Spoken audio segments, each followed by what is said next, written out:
Hello दोस्तों, जैसा कि आप सभी को पता है बलराज कोचिंग के अंदर प्रत्येक शनिवार को टेस्ट होता है। अगर कोई भी स्टूडेंट टेस्ट देना चाहे, इच्छुक हो तो दे सकता है। उसमें टेस्ट में आपको प्राइज़ भी दी जाती है। दूसरी बात, आपकी प्रैक्टिस बहुत ही अच्छी हो जाएगी। आप एग्जाम में जो भी एग्जाम आप दोगे उसमें क्वेश्चन आप सेकंडों में सोल्व कर सकते हो। जो टेस्ट लिए जाते हैं, जो कोई स्टूडेंट पहली बार देख रहा है वीडियो को, तो वो भी इस वीडियो को देख के आप उनको आपके लिए एग्जाम में बहुत ज़्यादा हेल्पफुल होगी। और जिन्होंने कोचिंग कहीं भी कर रखी हो उनके लिए प्रैक्टिस है ये बहुत बढ़िया। अगर कोई देखेगा तो आप कहोगे वास्तव में प्रैक्टिस हो जाएगी। इसके बहुत बढ़िया प्रैक्टिस आपको मिलेगी इसके अंदर। अब मैं जो टेस्ट लेता हूँ, टेस्ट पहले से ही होते थे, लेकिन जो टेस्ट आप शनिवार को लेते हैं उनका सॉल्यूशन यूट्यूब पर भी दिया जाता है। क्यों? क्योंकि किसी स्टूडेंट्स को अगर किसी क्वेश्चन में कन्फ्यूजन है तो इस क्वेश्चन को दूर कर सकता है। कन्फ्यूजन को कितना दूर हो सकता है। ठीक है दोस्तों, अगर कोई स्टूडेंट कोई टेस्ट देना चाहे तो प्रत्येक शनिवार को बलराज कोचिंग के अंदर आके टेस्ट दे सकता है। ओके सर, देखो टेस्ट का पहला प्रथम स्टार्ट करते हैं। पहला क्वेश्चन स्टार्ट करते हैं। किसी संख्या को 2, 3, 5, 7 से क्रमिक रूप से भाग देने पर क्रमशः 1, 4, 0 और 5 शेष फल प्राप्त होते हैं। यदि उसी संख्या को क्रमिक रूप से 7, 5, 3, 2 से भाग दिया तो शेष फल क्या होगा? ये क्वेश्चन पूछा। भाग किस किस का दिया इसने? 2, 3, 5, 7 का। तो देखो इसको मतलब क्या है, पहले 2 का भाग दिया, फिर 3 का दिया, फिर 5 का दिया, फिर 7 का दिया। ठीक है सर, ऐसे इसने भाग दिया। जब भाग दिया तो इसका जो शेषफल आया, वो शेषफल बोलो क्या क्या आया, इससे नीचे लिखना है। ठीक, तो 1 आया, 4 आया, 0 आया और 5 आया। ठीक है सर, अब यहाँ पे देखो क्या होता है, शेषफल अगर अगर यहाँ पे अगर भागफल दे रखा है तो भागफल यहाँ वो लिख दो जो दे रखा है। नहीं दे रखा तो हमें क्या मानना पड़ेगा? 1 मानना पड़ेगा। अब इसमें एक प्रोसेस ध्यान रखना है इस सवाल के अंदर, संख्या संख्या निकालने के लिए एक प्रोसेस ध्यान रखना। इसको इससे गुणा करते हैं बस, और ये जुड़ता है। 7 एकम 7, 7 में 5 जोड़ा तो 12, 12 पंजे 60, 60 में 0 जोड़ेंगे तो 60, 60 थी 180, 180 में 4 जोड़ेंगे 184, और 184 को 2 से गुणा करें 368, और 1 जोड़ेंगे 369। तो यानी कि वो संख्या 369 है हमारे पास। समझ आ गई, संख्या 369 है। अब इस संख्या 369 में ये कहना चाह रहा है, 369 में जो संख्या हमारे पास आ गई 369, अब ये कह रहा है यदि उसी संख्या को क्रमिक रूप से 7, 5, 3, 2 से भाग दिया तो शेष फलों का योग क्या होगा? तो इसमें सबसे पहले वो किसका भाग देना है आपको? 7 का। तो 7 पंजे 35, 1 बच गया, 7 दूनी 14। तो यहाँ शेषफल कितना? देखो 7 पंजे 35, 1 बचे 7 दूनी 14, शेषफल कितना आएगा? 5। अब किस 7 का भाग दे लिया, अब किसका भाग देंगे? 5 का। तो 5 का भाग दो, 5 दाएगा 50 होता है, तो शेषफल क्या बचेगा? 2। अब किसका भाग देंगे? 3 का। तो 3 का 2, 3 3 9 होता है, तो बोलो शेषफल क्या बचेगा? 1। अब किसका भाग देंगे? 2 का। तो 2 का भाग देंगे, 2 एकम 2, तो यहाँ शेषफल कितना बचेगा? 1। अब इसने पूछा इन शेषफलों का योग, 5 और 2 7 और 1 8 और 1 9, तो कौन सा ऑप्शन आ जाएगा? पी ऑप्शन आ जाएगा। बिल्कुल नॉर्मल सा क्वेश्चन है भाई, आपका आया हुआ क्वेश्चन है CHSL में 2024 में। अगला क्वेश्चन, वह संख्या ज्ञात कीजिए जिसे क्रमिक रूप से 3, 5, 7 से भाग देने पर क्रमशः 2, 1, 3 शेषफल प्राप्त होता है। अंतिम भागफल 7 है, तो बताओ वो संख्या क्या होगी? तो नॉर्मल सा है, तो बताओ सबसे पहले किसका भाग दिया आप? सर बिल्कुल हमें पता है, 3 का भाग दिया, फिर 5 का भाग दिया, फिर 7 का भाग दिया। ठीक है सर, 1 2 ये लाइन कहती बोले यहाँ पे शेषफल कितना है बताओ? 2, 1, 3, तो यहाँ लिखा 2, यहाँ लिखा 1 और यहाँ लिखा 3। अब यहाँ जरूर ध्यान रखना, अंतिम भागफल के दे रखा है 3 दे रखा है। अगर ये 3 नहीं देता तो यहाँ 1 मान लेता, लेकिन दे रखा है कितना? 3, तो 3 लिखना पड़ेगा यहाँ पे। अंतिम भागफल 3, वजन गुणों का 7 21, 21 में 3 जोड़ेंगे कितना आएगा? 24, 24 पंजे 120, 1 जोड़ेंगे तो 121, और 121 को इससे गुणा करेंगे तो कितना आएगा भाई? 363, और 363 में 2 जोड़ेंगे 365 आएगा। तो कौन सा ऑप्शन आएगा? ऑप्शन सी आएगा। बस वो संख्या पूछिए तो कौन सा ऑप्शन आएगा? सी। नॉर्मल सा सवाल है, इसको आप आराम से कर सकते हो। क्वेश्चन नंबर 3, यदि 6 अंक वाली संख्या 4, 7, 9 XYZ, तो यहाँ पे XYZ और यहाँ पे ऐसे है, 7, 11, 13 से पूर्णतः विभाज्य है, तो y + z भाग x का मान क्या होगा? बड़ा इंपॉर्टेंट क्वेश्चन है। तो एक बात ध्यान रखना, 3 नियम होते हैं। एक होते हैं 101 का नियम, ये तीनों नियम आपको आने चाहिए। एक होता है आपके पास 10,101 का नियम, और एक आपके पास होता है 1001 का नियम, और ये तीनों नियम आपको पता होना चाहिए। इसकी कंडीशन होती है ए बी और ए बी। अगर कोई संख्या ए बी में लिखी है तो वो संख्या किससे डिवाइड होती है? 101 से। इसकी कंडीशन होती है ए बी और ए बी और ए बी। तो ये ध्यान रखना, इसमें ये 4 अंक की संख्या होती है और 6 अंक की संख्या होती है, और ये इसकी कंडीशन होती है ए बी सी और ए बी सी। तो ये कंडीशन आप याद रखना। 1001 की कंडीशन होती है ए बी सी 3 तरह की संख्या होती है। पर एक बात और ध्यान रखना, इसका दूसरा जो नाम होता है वो इसका होता है 7, 11 और 13। इसके जो गुणनखंड है 7, 11, 13, इसके गुणनखंड होते हैं 3, 7, 13 और 37। तो ये भी 10,101 की जगह ये लिखा सकता है, 1,001 की जगह ये लिखा सकता है। ये बात ध्यान रखना। हाँ सर बिल्कुल, ये बात हमें समझ आ गई। तो ये कंडीशन आपको पता होनी चाहिए। तो इसने यही कहा है किस 4 यहाँ संख्या लिखी इसने 4 7 9 XYZ, ये संख्या किससे डिवाइड होनी चाहिए? 7 से, 11 से और 13 से। तो जैसे मैंने ये देखा, इनको देखते मैं समझ गया इसका मतलब होता है 1001, और इसका 1001 का मतलब हमें पता है ABC और ABC होता है, यानी कि ABC होती है। तो A का मान 4 है, B का मान 7 और C का मान कितना? C का मान कितना? 9। ये 4 है, 7 है, 9 है, तो ये भी 4 होगा और ये भी 7 होगा और ये भी कितना होगा? 9 होगा। हाँ सर बिल्कुल, ये बात समझ आ गई। तो हमसे पूछा Y प्लस Z, तो Y प्लस Z, Y का मान तो है 7 और Z का मान है 9। 7 और 9 कितने होंगे? 16, और 16 भाग Z का X का मान कितना है? 4। 16 में 4 भाग देंगे 4, कौन सा ऑप्शन आएगा? ऑप्शन ए। बस इतना क्वेश्चन हमें करना था। देखिए दोस्तों अगला क्वेश्चन, क्वेश्चन नंबर 4, 651517। देखो इसने क्वेश्चन क्या लिख देता हूँ, 6P5157 Q, ये किससे डिवाइड होना चाहिए? 88 से। तो एक बात तो आप सभी को पता होगा, 88 से डिवाइड होने के लिए आपको संख्या 8 से डिवाइड होनी चाहिए और 11 से डिवाइड होनी चाहिए। यदि कोई संख्या 8 से भी डिवाइड होती है और 11 से भी डिवाइड होती है तो वो संख्या 100% किससे डिवाइड होगी? 88 से, 88 से डिवाइड होगी। अब 8 का नियम क्या होता है मेरे दोस्तों? सबसे पहले क्या होता है, अंतिम 2 अंक लेते हैं ये वाले, 7 और Q ले लिया। हाँ सर बिल्कुल। अब इसमें हमें क्या होता है, इससे पहले देखते हैं यहाँ कितना है, बताओ 5 है, और 5 विषम अंक होता है। अगर विषम अंक होता है तो यहाँ पे 4 जोड़ते हैं, और यहाँ पे सम अंक होता है, 0 2 4 6 8 होता है तो 0 जोड़ते हैं, और जगह 1 होता, 3 होता, 5 होता, 7 होता, 9 होता तो क्या जोड़ते हैं? 4 जोड़ते हैं, और किसका भाग देते हैं? 8। लास्ट के 2 अंक 7 और Q ले लिया। हाँ बिल्कुल 7। इसमें अगर यहाँ पे विषम अंक है तो 4 जोड़ेंगे, और सम अंक है तो क्या जोड़ेंगे? 0 जोड़ेंगे, बस। अब आप मुझे बताओ, यहाँ Q का मान यदि आप 0 रखो तो ये 70 हो जाएगा, 70 और 4 74 में भाग जाएगा क्या? नहीं जाएगा। अब वो पता है 80 में भाग जाता है, 72 में जाता है, 72 से बड़ी संख्या आएगी यहाँ पे। अब देखो यहाँ 70 में अगर यहाँ पे 0 रखो तो 70 हो जाएगा, 70 प्लस 4 74 हो जाएगा, 74 में भाग नहीं जा रहा 8 का। 1 रखो 71 और 4 75 हो जाएगा, 75 में भाग नहीं जाएगा। तो 76 में, 77 में, 78 में किस में जाएगा? 80 में। 80 कब होगा? जब Q का मान क्या होगा? 6 होगा। Q का मान क्या होगा? 6, यानी 76 प्लस में 4 करेंगे तो बोलो क्या आएगा? 80, और 80 में किसका भाग जा रहा है? 8 का जा रहा है, बिल्कुल जा रहा है। तो हमें ये बात समझ आ गई सर, Q का मान जो होगा वो कितना होगा? Q बराबर कितना होगा भाई? 6 होगा, बिल्कुल होगा Q का मान 6। तो यह रख दो, तो यह लिखा 6P5157 और Q का मान कितना है? 6 है। अब देखो मैंने 8 का और 11 का नियम लगाना है। 8 का तो लगा दिया, 8 के मान से हमारा Q का मान कितना है? 6। अब किसका नियम लगाना है? 11 का। 11 का नियम क्या होता है आप सभी को पता है, एक अंक छोड़कर एक अंक लेते हैं। या 6 और 5 11, 11 और 5 16, और 16 और 6 22, तो इनका टोटल आया 22।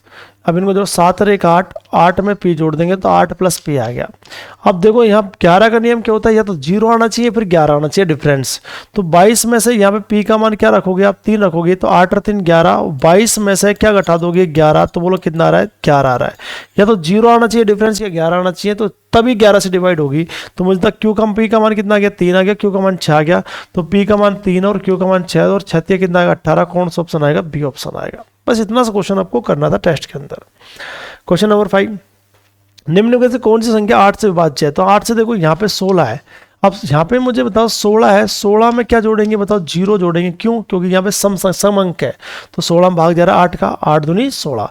अब यहाँ देखो, यहाँ पे देखो ये 0 सम अंक है, तो यहाँ 4 जोड़ेंगे, 0 जोड़ेंगे तो 6 में 0 जोड़ेंगे, 6 नहीं जाएगा, यहाँ भी नहीं जाएगा।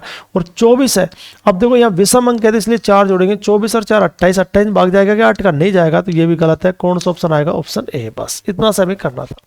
क्या किया? देखो बात समझिए इस चीज़ को। 8 से डिवाइड होने के लिए यहाँ देखो सबसे पहले लास्ट के 2 अंक लेते हैं।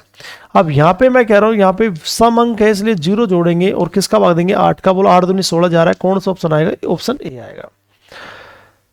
क्वेश्चन नंबर 6 हम देखते हैं। यहाँ पे ये पूछा 33 से विभाज्य है ये संख्या दी, ये संख्या किससे विभाजित है? 33 से। 33 से तभी विभाजित है जब किससे विभाजित होगी? 3 से, और किससे होगी? 11 से। 33 से संख्या तभी विभाजित हो सकती है जब संख्या 3 से विभाजित हो, और किससे विभाजित हो? 11 से।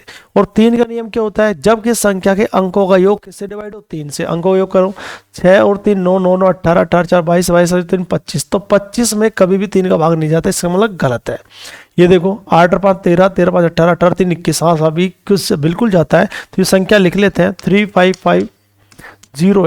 तो इनका टोटल कितना है बताओ? 21, और 21 में बोलो किसका भाग जा रहा है? 3 का, बिल्कुल साफ 3 से डिवाइड होगी। लेकिन अभी किसका नियम बच रहा है? 11 का। और 11 का नियम आपको पता है, इनको जोड़ते हैं 8 और 5 13, 13 और वो 3 16 आया, और फिर इनको जोड़ते हैं, यहाँ कितना आया 5, और 16 में से यदि कितना घटा दूंगा 5, तो बोलो कितना आ रहा है 11, और 11 आए या 0 आए तो डिवाइड होगी नहीं होगी, होगी बिल्कुल। तो ये संख्या एक ऐसी संख्या है जो 3 से भी डिवाइड होगी और 11 से भी डिवाइड होगी, इसका मतलब 33 से भी डिवाइड होगी। तो 35,508, 35,508 कौन सा ऑप्शन में, ऑप्शन ए में है। बस इतना क्वेश्चन हमें करना था।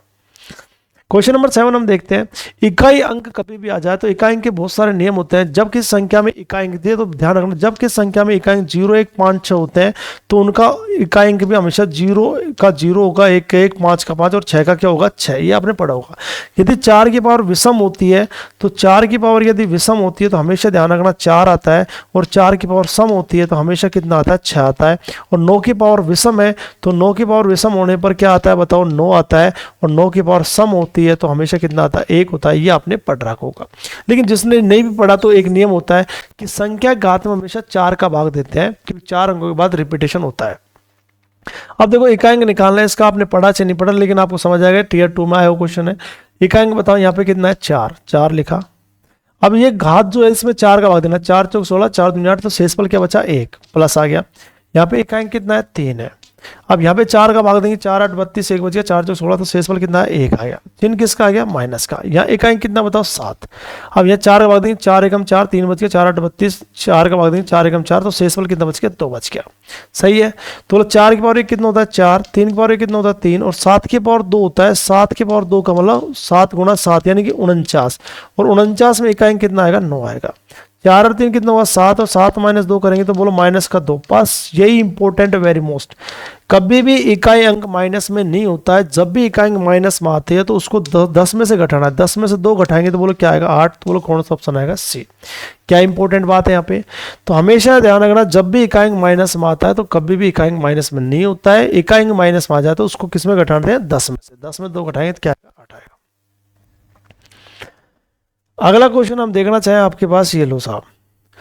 अब ये वापस इकाई अंक का क्वेश्चन हमको दिया है, इसने इकाई अंक निकालने के लिए हमें सोचना नहीं है कुछ भी। तो यहाँ से बोलो कितना रखेंगे 3। अब 4 का भाग यहाँ दिया, 4 6 24, तो शेषफल क्या बचा 0, और कभी भी 4 का भाग देने पर शेषफल 0 बचता है इकाई अंक में, तो उसकी जगह पावर क्या लेते हैं 4 लेते हैं। चिन्ह किसका आया माइनस का। बोलो इकाई अंक कितना बताओ 7, और 7 है यहाँ पे 4 का भाग देंगे, 4 नाम 36, तो शेषफल कितना बचेगा 2। फिर यहाँ इकाई कितना बताओ 6, 6 का 6 ही आता है लेकिन इस तरह से कर लो 6, और 4 का भाग देंगे 4 एकम 4, 1 बचेगा, 4 एकम 4, 4 2 12, तो शेषफल क्या बचेगा 2 बचेगा। अब बोलो 3 की पावर 4 कितना होता है 81, 81 में कितना है 1। अब किसी को नहीं आता ना तो ऐसे कर सकता है, 3 की पावर 4 का मतलब 3 गुणा 3 गुणा 3 गुणा 3 होता है ऐसे, 3 3 9 9 27, 27 81 होता है, तो इकाई अंक कितना आएगा 1 आएगा। 7 की पावर तो नहीं पता था, आप ऐसे कर सकते 7 गुणा 7, तो बोलो कितना आता है 49, तो इकाई अंक कितना आएगा 9। 6 की पावर 2 नहीं पता, 6 गुणा 6 कितना होता है 36 होता है, 36 में कितना आएगा भाई 6, तो बोले इसका इकाई अंक कितना आएगा 1, माइनस इसका इकाई अंक कितना है 9, और इसका इकाई अंक कितना आएगा 6, 6 में 1 जोड़ेंगे 7, 7 माइनस 9 बराबर कितना माइनस का 2। कभी भी इकाई अंक माइनस में नहीं होता, 10 में से 2 घटाएंगे कितना 8, कौन सा ऑप्शन आएगा option A. Tier SS CGL mains में आया क्वेश्चन है। अगला क्वेश्चन हम देखना चाहें, 400 और 700 के बीच ऐसी कितनी संख्याएं हैं जो 5 6 और 7 से विभाज्य है। बिल्कुल सही है। जब भी आपके पास ये लिखा है तो पहली बात तो ये ध्यान रखना 700 ये वाली संख्या में से एक कम कर देना हमेशा। तो पहली संख्या 400 है और दूसरी संख्या हमारे पास 699 आ जाएगी। ठीक है, यहाँ लिख लो पास में, दूसरी संख्या 699, पहली संख्या 400, दूसरी संख्या 799, 699 हो जाएगी। जब भी बीच लिखा है लास्ट में से एक घटा के लिखना है आपको। ये कह रहा है 5 से डिवाइड हो, 6 से डिवाइड, 7 से डिवाइड, तो हमने क्या झंझट है 5 से डिवाइड करो, 6 से भी 7 से, तो हम 5 और 6 निकालने की बजाय हम इनका लैसे निकाल लेते हैं। क्या निकाल लेते हैं लैसे, और लैसा आप सभी को पता है, गुणा कर लो 5 6 30 और 30 गुणा 7 करें 210 आएगा। अब मुझे बता जो संख्या 2 से 10 से डिवाइड होगी तो समझ जाओ 5 से भी होगी, 6 से भी होगी और 7 से भी होगी। समझ आ गया बात आपको। तो कभी भी ऐसे सवाल आपके पास आता है तो इन अलग अलग भाग ना देकर आपको इन संख्या को क्या निकालना है लैसे। बस लैसे का भाग यहाँ देना, 210 का भाग यहाँ दिया, 210 का भाग यहाँ दिया, यहाँ भाग देंगे तो देखो 0 से 0 कट जाता है, 21 दूनी 42, तो यानी 2 बार नहीं जाएगा, केवल कितनी बार जाएगा एक बार। अब यहाँ भाग देंगे 21 63 630 यानी 3 बार भाग जाएगा। बस 3 इनका जो डिफरेंस है वही आपका आंसर होगा बस। और ये ध्यान रखना यहाँ भागफल लेते हैं, यहाँ शेषफल का कोई महत्व नहीं होता इन सवालों में। तो डिफरेंस 3 में से गए तो 2 आंसर है, कौन सा ऑप्शन आएगा सी ऑप्शन आएगा। बस इतना क्वेश्चन करना था। देखो अगला क्वेश्चन हम देखें 11 नंबर का। 501 और 701 के बीच में ऐसी कितनी संख्या है जो 10 से विभाज्य लेकिन 3 से विभाज्य नहीं है। बहुत ही अच्छा क्वेश्चन है। तो सब भी बीच लिखा जाए तो इसमें से कितना कम करना है, 1 कम करना है। तो पहली संख्या 501, दूसरी संख्या हमारे पास है 700। बोलो किससे डिवाइड होना चाहिए, 10 से। जब 10 से डिवाइड होता है 10 का भाग यहाँ दिया, 10 का भाग यहाँ दिया। जैसे 10 का भाग देंगे 10 पंजे 50, तो ये 50 बढ़ जाएगा और यहाँ 0 से 0 कट जाएगी, यहाँ कितनी बढ़ जाएगा 70। इनका जो डिफरेंस आएगा भाई वो कितने का आएगा, 20 का। तो 20 वो संख्या है जो किससे डिवाइड होती है, 10 से होती है। फिर अगली बार दोबारा एक बार वो लिख लो, 501 बटा में कितना, 501 और 700। अब की बार क्या करना है, 10 से विभाज्य होने वाली संख्या तो हमने निकाली वो तो 20 है, लेकिन अब की बार एक रहते लेकिन 3 से विभाज्य नहीं है, तो हम विभाज्य वाले नहीं निकाल सकते। हम क्या करेंगे, इन दोनों का क्या लेंगे, लेस है। तो इनका जो लेस है लिया तो वो कितना आएगा, 30 आएगा। अब 30 हमने दिया तो यहाँ पे 30 का भाग दिया और यहाँ पे 30 का भाग दिया। ये क्यों दिया ये अभी समझ आ जाएगा। जब यहाँ भाग देंगे 3 का, 3 एकम 3 और 2 बच गया, 3 6 18 16 बढ़ जाएगा, 0 0 यहाँ 3 दूनी 6 बच गई, 3 3 23 बढ़ जाएगा और 23 में से 16 घटा देंगे तो क्या आएगा, 7। अब मेरे प्यारे दोस्तों ध्यान से समझना क्या कह रहा हूँ मैं। ये तो वो संख्या है जो किससे डिवाइड हो रही है, 10 से, और ये वो संख्या है जो 10 से भी डिवाइड है और 3 से भी डिवाइड है, हाँ या ना। तो ऐसी संख्या बताओ जो 10 से डिवाइड है वो कितनी है, 20। और ऐसी संख्या बताओ 10 से और 3 से डिवाइड है वो कितनी है, 7। और 20 में से 7 घटा देंगे कितना आएगा, 13। तो ये वो संख्या आएगी जो 10 से डिवाइड है लेकिन 3 से डिवाइड नहीं है। कौन सा ऑप्शन आएगा, डी ऑप्शन आएगा। ठीक है जी। एक और क्वेश्चन फिर पूछा इसने एग्जाम ने, 201 और 401 के बीच में से कितनी संख्या है जो 5 से विभाज्य लेकिन 4 से नहीं है। तो भाई सबसे पहले बीच आते इसमें से कितना कम कर दो, 1 कम कर दो। तो बोले यहाँ पे तो आएगा 201 और यहाँ पे आएगा कितना, 400। डिवाइड पहले किससे होना चाहिए, 5 से, और यहाँ पे किससे डिवाइड होना चाहिए, 5 से। जैसे काटा 5 चौक 20 तो यहाँ 40 पर गया और ये 5 8 40, यहाँ कितना 80। भाग पर लेते हैं, शेष पर कोई महत्व नहीं है। 80 में से 40 घटाया तो बोलो कितना है, 40। 40 वो संख्या है जो किससे डिवाइड हो रही है, 5 से। ठीक है सर। अब मैं क्या करूँ, दोबारा ये संख्या लिखूंगा 201 और क्या लिखूंगा, 400। अब इन दोनों का लेस है, 5 चौक है 20, यानी 20 इसका लेस आएगा। तो 20 का भाग यहाँ दिया और 20 का भाग यहाँ दिया। जब यहाँ भाग देंगे तो 10 बार जाएगा और यहाँ भाग देंगे तो 20 बार जाएगा, और 20 में 10 घटाएंगे तो बोलो क्या आएगा, 10। और ये वो संख्या जो 5 से भी डिवाइड होगी और 4 से भी डिवाइड होगी। लेकिन हमें वो संख्या चाहिए जो 5 से तो डिवाइड हो लेकिन 4 से नहीं, तो उसको घटा दो। 40 में 10 गए तो बोलो क्या है, 30। कौन सा ऑप्शन आएगा, ऑप्शन ए आएगा। बस इतना सा करना था। देखो अगला क्वेश्चन देखो, 3 अंकों की सबसे छोटी अभाज्य संख्या क्या होगी। तो एक बात हमेशा ध्यान रखना, आपको 1 अंक के अभाज्य संख्या, 1 अंक पूछे, 2 अंक पूछे और 3 अंक पूछे, ये आपको पता होना चाहिए जर्नली। तो 1 अंक अभाज्य संख्या 2 होती है, 2 अंक अभाज्य संख्या 11 होती है, 3 अंक अभाज्य संख्या 101 होती है। ठीक है जी। दूसरी बात आपको ये पता होना चाहिए अभाज्य संख्या होती क्या है। अभाज्य संख्या होती क्या है, तो मैं आपको समझा देता हूँ। जैसे 2 है, 2 में किसका भाग जा रहा है, 2 का। 3 में किसका जा रहा है, 3 का। और 4 में किसका जा रहा है, 2 का भी जा रहा है और 4 का भी जा रहा है। और 5 में किसका जा रहा है, 5 का। और 6 में किसका जा रहा है, 6 का भी जा रहा है, 2 का भी जा रहा है और 3 का भी जा रहा है। तो जो संख्या स्वयं से डिवाइड होती है, स्वयं से डिवाइड होती है, स्वयं से डिवाइड होती है, वो संख्या होती है अभाज्य। और जो स्वयं के अलावा दूसरी का भाग जाता है, स्वयं के अलावा दूसरी का भाग जाता है, वो कौन सी होती है, भाज्य। अब इसमें देखो एक तो सब में ही जाता है, एक का भाग तो सभी में जाता है। ऐसी संख्या जिसमें एक के अलावा स्वयं का भाग जाता है, ऐसी संख्या जिसमें स्वयं के अलावा किसका भाग जाता है, एक का, वो कौन सी होती है, अभाज्य। और ऐसी संख्या जो स्वयं के अलावा किसी और संख्या से भी करती है, वो कौन सी होती है, भाज्य। तो 3 अंकों की सबसे छोटी अभाज्य संख्या कौन सी होती है भाई, 101 होती है। ऑप्शन डी आएगा। अब देखो 50 से कम अभाज्य संख्या कितनी होती है। तो देखो इसके लिए आपको एक फॉर्मूला भी होता है, लेकिन फॉर्मूला नहीं, 44 होता है, 22 होता है, 322 होता है और 321 होता है। ये फॉर्मूला होता है। तो आपसे पूछे टोटल, जैसे 1 2 3 4 5 50, तो आपसे पूछे 1 से 50 तक कितनी होती है, आपसे पूछे 50 से 100 तक कितनी होती है, और आपसे पूछे 1 से लेकर 100 तक कितनी होती है। तो आप सारी बता सकते हो। तो 4 और 4 8, 2 10, 2 12, 3 15, 17, 19, 22, 24 और 25। तो 1 से 100 तक कितनी अभाज्य संख्या होती है, 25 होती है। 4 और 4 8, 10, 12, 3 15, 1 से 50 तक कितनी होती है, 15। और यहाँ से यहाँ तक 2 4 3 7 9 और 1 10 10 होती है। तो आप इन चीज़ों को हमेशा ध्यान रखें। 1 से 100 तक कितनी अभाज्य संख्या होती है, 50 25 होती है। 1 से 50 तक कितनी होती है, 15। और 50 100 तक कितनी होती है, 10 होती है। तो इससे पूछा 50 से कम कितनी होती है, 15 होती है। बस इतना सा आपको लॉजिक देगा।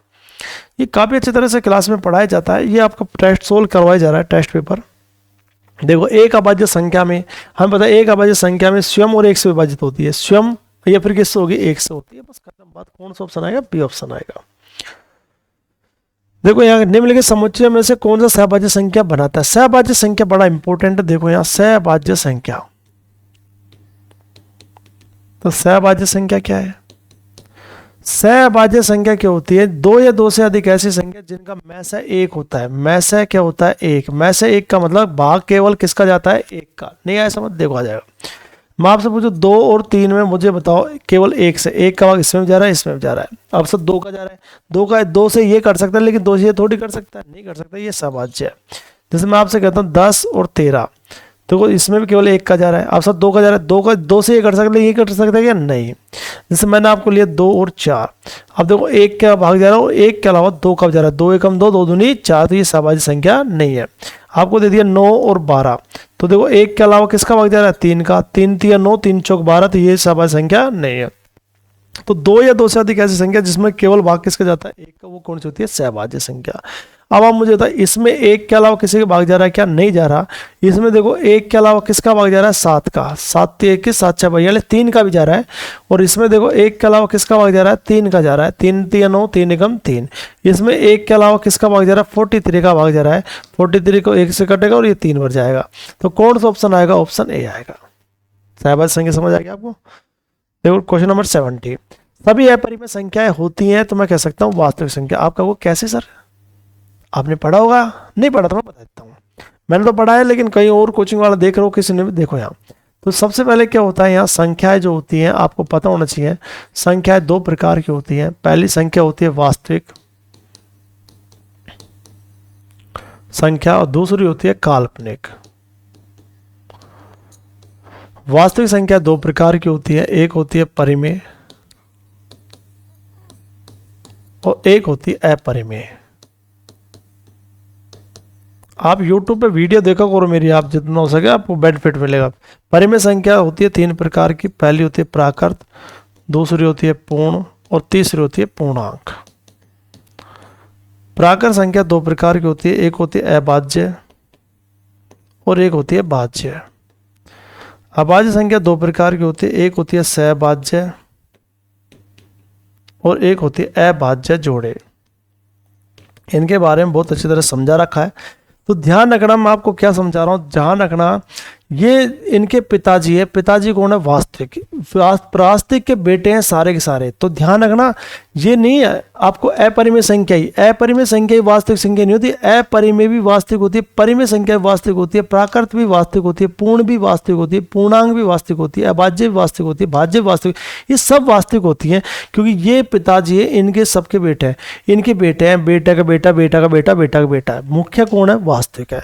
तो सभी अपरिमेय संख्या क्या होती है? वास्तविक संख्या। सभी परिमेय संख्या भी क्या होती है? वास्तविक। सभी प्राकृत संख्या वास्तविक संख्या होती है, क्योंकि इनका उत्पन्न किससे हुआ है? वास्तविक से। तो अपरिमेय संख्या की उत्पत्ति किससे हुई है? वास्तविक से हुई है। तो इसका मतलब कौन सा ऑप्शन आएगा? ऑप्शन ए आएगा। ठीक है दोस्तों, देखो यहाँ 18वां क्वेश्चन है, यदि ए और बी विषम संख्या है तो निम्नलिखित में से कौन सी सम संख्या होगी? कितना सिंपल क्वेश्चन दिया। इसने भी लिखा ए और बी विषम संख्या है, तो विषम संख्या में 1 और क्या मान लो? 3 मान लो। ठीक है, यहाँ रख के देखो, ए का मान 1 रखा, बी का मान 3 रखा, तो 1 और 3 कितना है? 4। सम आ गया ना? सम ही चाहिए हमें, सम आ गया। तो कौन सा ऑप्शन आएगा? ऑप्शन ए। इसमें चेक करो, 1 रखा या 3 रखा और यहाँ 1 रखा, तो ये तो 5 आया, विषम आ गया, गलत आ गया। 1 गुणा 3 है तो बोलो 3, 3 तो विषम आ गया, गलत है। 1 गुणा 3 प्लस में 2, 3 एकम 3 और 2 5, ये विषम आ गया, गलत है। कौन सा ऑप्शन आएगा? ऑप्शन ए आएगा। बस इतना नॉर्मल सा क्वेश्चन था ये तो। 19, निम्न में से कौन सी परिमेय संख्या है? पहली बात तो ध्यान रखें, आपने पढ़ा होगा, नहीं तो मैं बता देता हूं। परिमेय संख्या होती है और एक अपरिमेय होती है। देखो, परिमेय संख्या ऐसी संख्या जिसको भिन्न के रूप में लिखा जा सकता है, अर्थात किसके रूप में? P बटा Q के रूप में लिखा जा सकता है, जब Q का मान 0 के बराबर कभी भी नहीं होता। किसमें? परिमेय में। और ऐसी संख्या जिसको P बटा Q के रूप में लिखा जा सकता है जब Q का मान हमेशा 0 होता है। क्यों? क्योंकि P का P बटा में 0 लेंगे तो ये अनंत बन जाएगा। अनंत का मतलब अनिश्चित मान वाली संख्या जो होती है वो कौन सी होती है? अपरिमेय होती है। और निश्चित मान वाली संख्या कौन सी होती है? परिमेय संख्या होती है। तो ध्यान रखना, 0 एक निश्चित वैल्यू है, 0 निश्चित है और अनंत जो है अनिश्चित है। और अनिश्चित होने के कारण ये कौन सी है? अपरिमेय। और निश्चित होने के कारण ये कौन सी है? परिमेय है। तो 0 एक परिमेय संख्या होती है। ये जिस संख्या का मान निश्चित होता है वो परिमेय संख्या होती है, जिस संख्या को भिन्न के रूप में यानी p बटा q के रूप में लिखा जा सकता है वो संख्या कौन सी होती है, परिमेय संख्या। अब मुझे बताओ ये 2 का 3 का मतलब घनमूल, 2 का घनमूल कभी होता है क्या, नहीं, घनमूल होता है 1 का होता है, 8 का होता है, 27 का होता है, 64 का होता है, 125 का होता है। बोले इस घनमूल कितना होता है, 1, इसका 2, इसका कितना होता है 3, इसका 4, इसका 5। तो मुझे तो 2 का घनमूल होता है क्या, नहीं, 4 का होता है नहीं, 12 का होता है नहीं, इसका होता है 8। घनमूल कितना होता है 2, और 2 माइनस 2 करेंगे तो क्या आएगा 0, और 0 बताओ परिमेय है अपरिमेय है, आपका परिमेय संख्या है। तो कौन सा ऑप्शन आएगा, बी ऑप्शन आएगा, परिमेय संख्या हमसे पूछा है। बहुत ही अच्छा क्वेश्चन है। 20 नंबर क्वेश्चन देखो, 729 के कितने गुणनखंड पूर्ण वर्ग है। तो देखो पूर्ण वर्ग निकालने के लिए आपको कुछ नहीं करना है, इसके फैक्टर आपको करने हैं। सबसे पहले हम 3 का भाग देंगे, 3 दूनी 6, 3 चौक 12, 3 3 9, 3 का भाग देंगे 3 8 24, 3 एकम 3, 3 का भाग देंगे 27 बार जाएगा, 3 का भाग देंगे 9 बार जाएगा, और 3 का भाग देंगे 3 बार जाएगा, और 3 का भाग देंगे 1 बार जाएगा।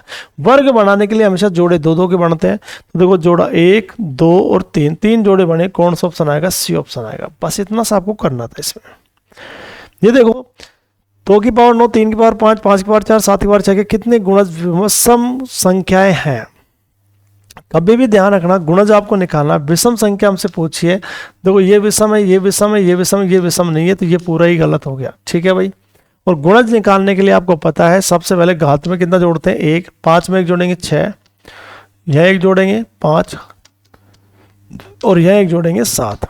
देखो 6 पंजे 30, 30 गुणा 7 करें 210, कौन सा ऑप्शन आएगा, सी ऑप्शन आएगा, नॉर्मल सा। अब आपको सर ये क्यों उठा दिया आपने, 2 की पावर 9, 2 क्या चीज़ है, सम, हमसे कौन सा पूछा है, विषम पूछा, इसलिए 2 उठा दिया।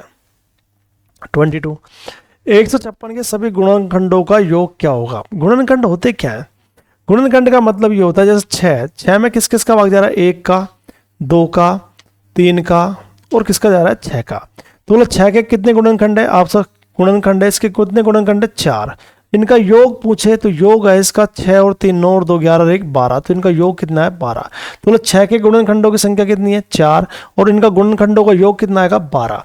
लेकिन मुझे बताओ 156 आपके पास आ गया 156, अब इसमें भाग देंगे 1 का 2 का, अब तो कोई संख्या आपने छोड़ दी तो योग गलत आएगा नहीं आएगा, आप सब बिल्कुल गलत आएगा।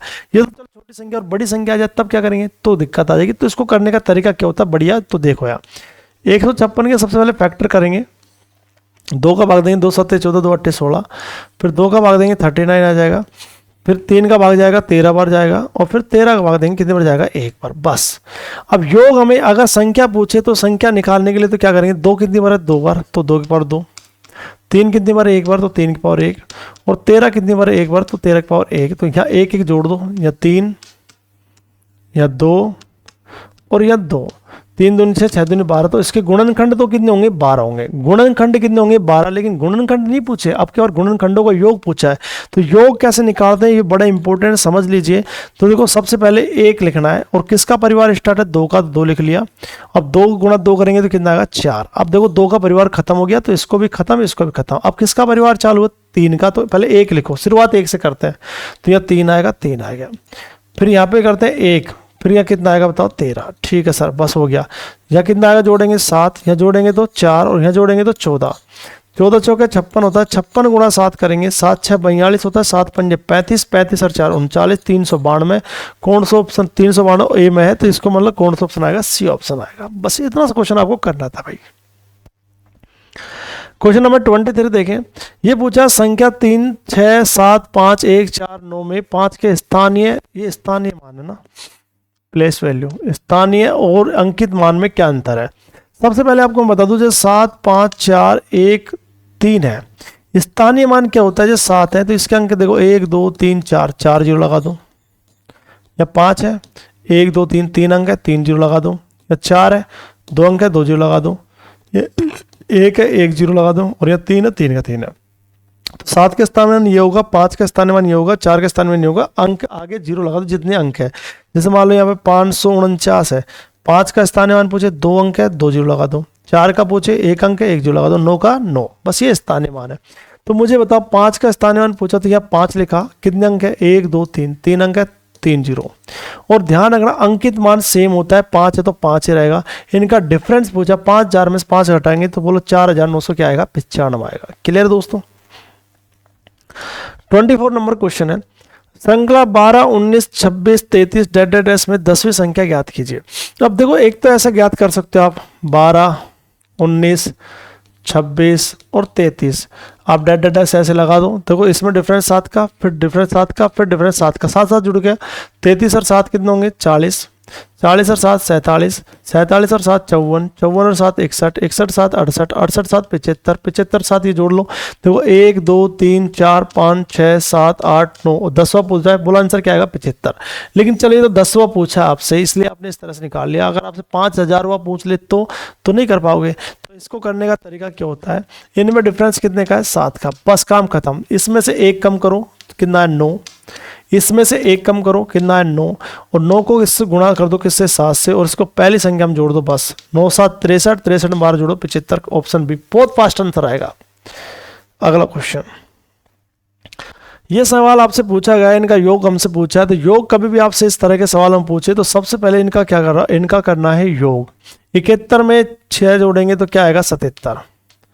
फिर क्या करना है? इनको घटाना है। 71 में से 6 गए तो बोलो क्या बैठेगा? 65।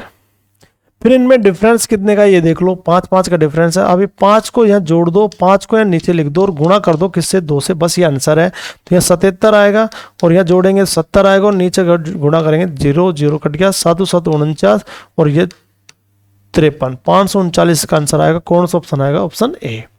इतना आप कर सकते हो इस क्वेश्चन को। क्वेश्चन नंबर 26, ये क्वेश्चन है बड़ा इंपॉर्टेंट है। जैसे यहाँ पे जैसे ये लगा हुआ है बार, ये बार ये कहता है कि 5 7 5 7 5 7, यानी रिपीटेशन हुआ है 5 7 5 7 5 7 5 7 का रिपीटेशन हुआ है। या किसका रिपीटेशन है? 4 का नहीं, किसका? 3 2 3 2 3 2 का रिपीटेशन है। या 5 के ऊपर बार लग रहे थे, 5 का रिपीटेशन है। यानी बार जिसके ऊपर लगता है उस अंक का बार बार क्या होता है? रिपीटेशन होता है। लेकिन देखो इसमें एक मिसप्रिंट है, ये चिन्ह किसका आएगा? यहाँ पे माइनस का आएगा। देखो ये प्लस का है और ये प्लस का, पहले इनको लिख सोल्व कर लेता हूँ। तो मुझे बताओ सबसे पहले क्या है? 0.57 और ये दोनों के ऊपर बार लग रहा है, तो इसको आप क्या लिख सकते हो? 0.57 57 57 57, ऐसा आप लंबे तक कहीं तक लिख सकते हो।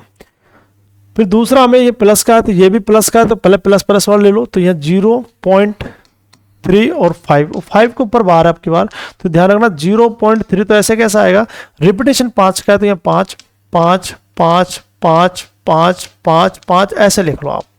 फिर मुझे बताओ फिर किसका है? अब ये तो दोनों प्लस के हैं और आपकी बार किसका है? माइनस का है। कुछ कौन सा है? 0.43 और यहाँ पे क्या है? 2। अब की बार 3 2 का रिपीटेशन है, तो 0.4 यहाँ लिख लिया और 3 2 चलेगा, यानी 3 2 और 3 2 और यहाँ 3 और 2। एक और लिखना चाहते हैं, 5 आ जाएगा और यहाँ देखो 5 7 5 7 5 7 और यहाँ 5 आ जाएगा। ठीक है, अब हमें करना क्या है? ये हमने लिख लिया इसको विस्तारित रूप से। इन दोनों को जोड़ना है, ये प्लस का और ये माइनस का, इसको घटाना है। तो 5 और 5 10, 10 में से 2 गए तो क्या बचेगा? 8। ठीक है साहब। 7 और 5 12, 12 में से 3 गए तो 9। 5 और 5 10, 10 में 2 गए तो क्या बचेगा? 8। और 7 और 5 12, 12 में 3 गए तो क्या बचेगा? 9। तो देखो 8 9 8 9, और यहाँ पे कितना आएगा? 8। यहाँ कितना आएगा? 9। यहाँ कितना आएगा? 8। और यहाँ कितना आएगा? 9। पर यहाँ ध्यान रखना 5 और 3 8, 8 में से 4 का तो 4 ही बचेगा, यहाँ पॉइंट और ये 0।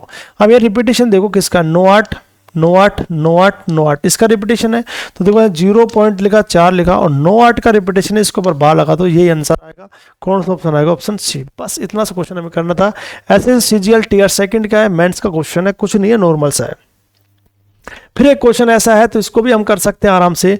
पहला है हमारे पास 11.4 के ऊपर बार, तो इसको लिखोगे सर आप 11.4 4 4 4 4 4, ऐसे आप लिखोगे। हाँ सर बिल्कुल।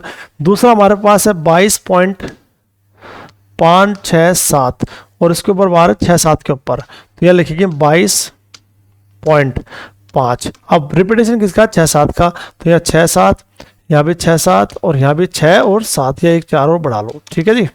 अब हमारे पास है दूसरा है 33.5 और 9, 9 के ऊपर क्या है? बार, बिल्कुल सर है। तो यहाँ सबसे पहले लिखेंगे 33.5, क्योंकि रिपीटेशन किसका है? 9 का, तो यहाँ लिखो 9, या 9 या 9, यहाँ भी 9, यहाँ भी 9 और यहाँ भी 9, ऐसे चलेगा। अब मजे की बात यह है कि ये दोनों तो जोड़ना है और ये घटाना है अपन को। तो देखो 7 और 4 11, 11 में से 9 गए तो क्या बचेगा? 2। ठीक है सर। 4 4 10, 10 में से 9 गए तो क्या बचेगा? 1। ठीक है सर। 7 और 4 11, 11 में से 9 गए तो क्या बचेगा 2। अब ये 2 1 2, यहाँ पे कितना आएगा 1, यहाँ कितना आएगा 2, यहाँ कितना आएगा 1, यहाँ ध्यान देना 5 और 4 9, 9 में से 5 गए तो क्या बचेगा 4, और यहाँ क्या आएगा पॉइंट, और यहाँ 11 और 22 33, 33 में 33 का 0 बचेगा, तो यहाँ लिखा 0.4। और रिपीटेशन किसका है 12 का, तो 12 के ऊपर क्या लगा दो बार। यही हमारा आंसर है। कौन सा ऑप्शन आएगा, सी ऑप्शन है, सीजीएल मेंस का सवाल है। अगला क्वेश्चन हम देखना चाहें यहाँ पे 26 नवंबर 1949 को सप्ताह का कौन सा दिन होता है। तो इसको निकालने की विधि होती है, आपको देखा होगा, आपने विधि पढ़ी होगी। एक फॉर्मूला होता है A plus B plus code plus में दिनों की संख्या। यह आपको पता होना चाहिए। इसमें क्या है, ए का मान क्या होगा हमें पता है 93 होगा। क्यों होगा, जो भी वर्ष आपको दे रहा है कि उसके लास्ट के 2 अंकों से बनी संख्या में से 1 कम कर दो, वो किसका मान होता है, ए का मान होता है। बी का मान हमें पता है, इसमें 4 का भाग देंगे, 4 दूनी 8 बच के 4 3 12 23 पर जो भागफल आता है वो किसका मान होता है, बी का। कोड हमें पता है इसका 1 होगा, क्योंकि 20 का कोड 0 होता है तो 19 का कोड क्या होता है 1 होता है। दिनों की संख्या हमें जनवरी से काउंट करनी है। साधन वर्ष है तो देखो जनवरी में 3 जनवरी 3 की फरवरी, जनवरी फरवरी 0, मार्च अप्रैल मई जून जुलाई अगस्त सितंबर अक्टूबर और नवंबर। नवंबर में 26 है तो 7 के बाद 7 1 के तो कितना बचेगा 5। ये दिनों की संख्या है। अब इनको छोटा कर सकते हैं अपन। छोटा कैसे करेंगे, 7 का भाग देंगे, देखो 7 एकम 7 2 बच के 7 1 के तो शेषफल 2 बचेगा। यहाँ पे 7 के शेषफल 2 बचेगा, यहाँ तो 1 रहेगा। 3 और 3 6, 6 2 8, 8 और 3 11, 2 13, 13 3 16, 16 और 3 19 और 2 21, 21 में 7 से कट जाएगा तो इसको हटा दो, तो 3 और 5 और 3 8, 8 का मतलब कितना 1 आया। फिर जोड़ दो 2 और 2 4 और 1 5 और 1 6, यानी शेषफल कितना है बताओ 6। जो भी शेषफल है ये रविवार में जुड़ता है, तो रविवार में हम जोड़ देंगे, बोलो क्या 6 जोड़ देंगे तो बोलो क्या आएगा शनिवार। कौन सा ऑप्शन आएगा, सी ऑप्शन आएगा। इतना सा क्वेश्चन है, कोई बड़ा सवाल नहीं होता, ये बस प्रैक्टिस होनी चाहिए आपकी। 29 नंबर क्वेश्चन देखो, निम्नलिखित में से कौन सा कैलेंडर वर्ष 2003 के कैलेंडर के समान है। देखो ध्यान रखना, हमेशा आपको मैंने बता रखा है, अगर साधारण वर्ष आपके पास कभी भी आ जाए तो साधारण वर्ष में सबसे पहले 11 जोड़ना है या 6 जोड़ना है। अब 11 कब जोड़ना है, जैसे 2000 आपके पास जैसे मान लो आ गया 2011 आ गया, 2011 में आपने 11 जोड़ा तो 2022 आ गया, तो ये उत्तर बिल्कुल सही है, क्योंकि ये साधारण वर्ष है तो ये भी क्या है साधारण वर्ष है। साधारण वर्ष किसे कहते हैं, जिस वर्ष में 4 का पूरा भाग नहीं जाता वो कौन सी वर्ष होती है, साधारण वर्ष। तो साधारण वर्ष से 11 जोड़ दिए 11। जैसे मैं आपसे कहता हूँ 2005 है, 2005 में 11 जोड़ा तो यहाँ 2016 आ गया, तो अब ये बिल्कुल गलत होगा। क्यों गलत होगा, क्योंकि ये तो है साधारण वर्ष और ये है लीप वर्ष। तो ध्यान रखना, साधारण वर्ष में 11 जोड़ने पर उत्तर, साधारण वर्ष में 11 जोड़ने पर उत्तर यदि साधारण वर्ष में आता है तो उत्तर बिल्कुल सही है, और साधारण वर्ष में यदि 11 जोड़ने पर उत्तर लीप वर्ष में आता है तो अब 11 नहीं क्या जुड़ेगा 6 जुड़ेगा। तो 2005 में 6 जोड़ेंगे तो 2011 आएगा इसका आंसर। अब हमसे पूछा 2003 साधारण वर्ष है तो इसमें कितना जोड़ेंगे 11, और 2003 में 11 जोड़े 2014, तो 2014 साधारण वर्ष है, ये भी साधारण वर्ष है, तो कौन सा ऑप्शन आ जाएगा, ऑप्शन ए आ जाएगा। बस इतना सा आपको ध्यान रखना। 30 नंबर क्वेश्चन है, 1 जनवरी 2016 को शुक्रवार था तो 31 दिसंबर 2016 को कौन सा दिन होगा। तो एक बात ध्यान रखना, साधारण वर्ष में और लीप वर्ष में अंतर क्या होता है। साधारण वर्ष की शुरुआत जिस दिन होती है ना, साधारण वर्ष की शुरुआत जिस दिन होती है तो भाई अंत भी हमेशा उसी दिन होता है, जबकि लीप वर्ष की जिस दिन होती है अंत उसके कितने दिन बाद होता है, 1 दिन बाद होता है। क्यों, क्योंकि लीप वर्ष में फरवरी में 29 दिन होते हैं, साधारण वर्ष में 28 होते हैं, ध्यान रखना। तो साधारण वर्ष शुरुआत जिस दिन होती है, साधारण वर्ष का अंत भी उसी दिन होता है। लीप वर्ष शुरुआत जिस दिन होती है अंत उसके 1 दिन बाद होता है, क्योंकि फरवरी में कितने दिन बढ़ जाता है 1 दिन। तो ये कौन सी वर्ष है भाई, लीप वर्ष है, तो शुक्रवार है तो अंत कब होगा, शनिवार को होगा। कौन सा ऑप्शन आएगा, ऑप्शन ए आएगा। अगला क्वेश्चन 31 ये क्वेश्चन है, ये इस तरह का क्वेश्चन आपके पास एग्जाम में आए तो आपको पता है, इस तरह का जब भी पास आपको दे दिया जाता है तो इसमें एक छोड़कर एक दूसरे के विपरीत होते हैं। तो बोलो 6 के विपरीत क्या होगा 2, 3 के विपरीत क्या होगा 4, एक लिया एक छोड़ा तो 6 के विपरीत क्या आएगा 2, इसको 6 लिया 3 को छोड़ दिया 2 आ गया, 3 लिया 2 को छोड़ दिया 4 आ गया। तो 6 के विपरीत 6 के अपोजिट 2 है, 3 के अपोजिट क्या है 4 है, और 5 के अपोजिट क्या है 1। और कभी भी आपको पता है अपोजिट व्यक्ति कभी भी एक पास कभी नहीं बैठ सकते, ध्यान रखना। तो 6 के साथ 2 नहीं बैठ सकता, 2 के साथ 6, 3 के साथ 4, 4 के साथ 3 और 5 के साथ 1, 1 के साथ 5 कभी भी नहीं बैठ सकता। तो यहाँ देखो, यहाँ 6 के साथ 2, 6 के साथ 2, देखो 6 के साथ 2 ये बैठा है, तो ये कह रहा है 6 के साथ यहाँ 2 बैठा है, इसका मतलब ये क्या हो गया, गलत हो गया। 3 के साथ 4, 3 के साथ 4, देखो 3 के साथ 4 नहीं है, 6 के साथ 2 और नहीं है, 5 के साथ 1, देखो 5 के साथ 1 ये भी बैठा, इसका मतलब ये भी क्या हो गया, गलत हो गया। ठीक है जी। अब देख लो 2 के साथ 6, 2 के साथ 6 नहीं है, 3 के साथ 4 भी नहीं है, 5 के साथ 1 भी नहीं है, ये तो बनेगा। अब यहाँ देखो 6 के साथ 2, 6 के साथ 2 नहीं है, 3 के साथ 4, 3 के साथ 4 भी नहीं है, 5 के साथ 1, 5 के साथ देखो 1, 5 के साथ ये 1 आ गया, तो ये भी क्या हो गया, गलत हो गया। ठीक है जी। देखो 5 के साथ 1 नहीं होना, 5 के साथ 1 नहीं हो सकता, 6 के साथ 2 नहीं हो सकता, 5 के साथ 1 नहीं हो सकता, यहाँ पे तो कोई सब नहीं है। देखो 2 के साथ 6 नहीं है बिल्कुल, 3 के साथ 4 नहीं है, 5 के साथ 1 नहीं है, तो कौन सा ऑप्शन आएगा, ऑप्शन ए। तो इसका मतलब कोई भी संभव नहीं है, गलत, ए और भी गलत, ये भी गलत, कौन सा ऑप्शन आएगा, डी ऑप्शन आएगा। ठीक है जी। अगला क्वेश्चन हम देखना चाहें 32, इसमें एक छोड़ के एक, तो मुझे डब्ल्यू के विपरीत, सॉरी गलत हो गया, W के विपरीत क्या आएगा, N, एक छोड़ के एक लेते हैं, इसके विपरीत क्या आएगा, K, तो बोलो K के विपरीत तो क्या आएगा बताओ, T, और W के विपरीत क्या आएगा बताओ, N, और एंड के विपरीत क्या आएगा, M। तो ये बात हमें समझ आ गई। तो मुझे बता K के साथ T नहीं हो सकता, K के साथ, इसने पूछा कि यदि दी गई शीट को मोड़कर एक घन आकार दिया जाता है, विकल्प में से कौन सी आकृति संभव नहीं है, संभव नहीं है जो पूछा है इसने। तो देखो K के साथ T नहीं होना चाहिए, K के साथ T, एंड T के साथ K नहीं है, सही है, T के साथ K नहीं है, इसमें तो नहीं है। चलो W के साथ N, W के साथ N इसमें नहीं है, इसमें नहीं है, W के साथ N इसमें नहीं है, इसमें भी नहीं है। चलो एंड के साथ M, एंड के साथ M, देखो ये रहा, एंड के साथ क्या मिल गया, M, इसमें एंड के साथ नहीं है, इसके साथ नहीं है, इसमें नहीं है, यही संभव नहीं आकृति, बाकी सारी संभव है, ध्यान रखना। देखो एंड के साथ कौन मिल गया, M, एंड के साथ M मिल गया, इसका मतलब ये दोनों पड़ोसी नहीं हो सकते, विपरीत है, विपरीत तो पास बैठ ही नहीं सकते, तो कौन सा ऑप्शन आ जाएगा, ऑप्शन ए। ये क्वेश्चन 33।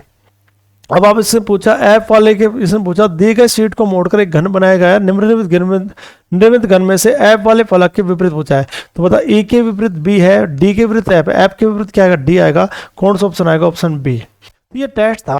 तो मेरे प्यारे दोस्तों, अगर आपको कभी भी आपको टेस्ट देना है, कहीं से भी, कहीं किसी भी कोचिंग के विद्यार्थी हो, या आपने किसी के पास कोचिंग कर ली और आप बैठे हो, लाइब्रेरी पढ़ रहे हो, या आपको देखना है कि भाई हमारा लेवल क्या है क्या नहीं है, तो आप प्रत्येक शनिवार को टेस्ट देने आ सकते हो। बलराज कोचिंग के अंदर प्रत्येक शनिवार को टेस्ट होता है, जिसमें आप प्राइज भी जीत सकते हो, और आप क्वेश्चन का लेवल क्या होता है टेस्ट का, और हम पढ़ाते क्या उस लेवल को देखा करो आप इस चीज़ को, जिससे पता लगे कि वास्तव में बलराज कोचिंग पढ़ाई कैसी होती है। देखो जब तक आप सुनने से कुछ नहीं होता, जब तक आप उसको देखोगे नहीं, सुनने से क्या होता है, सुनने से तो आप पता है कोई कुछ भी कह देता है, लेकिन ध्यान रखना सबसे पहले पढ़ के देखो कोचिंग में, और कोचिंग में मैटर देखो, कोचिंग में पढ़ाने का तरीका देखो कि क्या चीज़ होता है। ये तो मैंने केवल आपको पेपर सोल्व करवाया है, इसलिए इतना फास्ट करा नहीं, बाकी हम जब टॉपिक सोल्व कराते हैं तो बिल्कुल बारीकी से बिल्कुल एक एक चीज़ बताते हैं, सोल्यूशन कैसे करते हैं। हमारे स्टूडेंट ने क्वेश्चन बहुत जल्दी सोल्व कर देते हैं, ये नहीं है कि इतना टाइम लगता है, मैंने समझाया आपको। बाकी ये क्वेश्चन आपके 10 मिनट या 8 मिनट के इतने के क्वेश्चन है, बस ये 7 या 8-10 मिनट के क्वेश्चन करते हैं हमारे स्टूडेंट इसको। ठीक है दोस्तों, मिलते हैं हम आपसे नेक्स्ट वीडियो में अगले शनिवार को। वो बीच बीच में मेरी क्लासेज आती रहेंगी, टॉपिक वाइज को बढ़िया बढ़िया टॉपिक में लेके उन क्वेश्चनों को देखा करो, वो टेस्ट में आते रहते हैं और आपको एग्जाम में बहुत हेल्प मिलेगी। ठीक है दोस्तों, धन्यवाद, जय हिंद जय भारत। और थोड़ा सा यूट्यूब चैनल को थोड़ा सा सपोर्ट कीजिए। मुझे ऐसा नहीं कि भाई पैसे कमाने देते, कि जिसको भी क्या है, कुछ स्टूडेंट ऐसे होते हैं जो अलवर में ना आकर गांव में ही पढ़ाई करते हैं, क्योंकि उनके पास पैसे नहीं होते। उन विद्यार्थियों को काफ़ी हेल्प मिल जाएगी अगर आपकी 1 मिनट शेयर कर दी और किसी के पास पहुंच गए, तो उसका भविष्य बन जाएगा, उसका पुण्य आपको मिलता है, ध्यान रखना। ठीक है दोस्तों, जय हिंद जय भारत, धन्यवाद।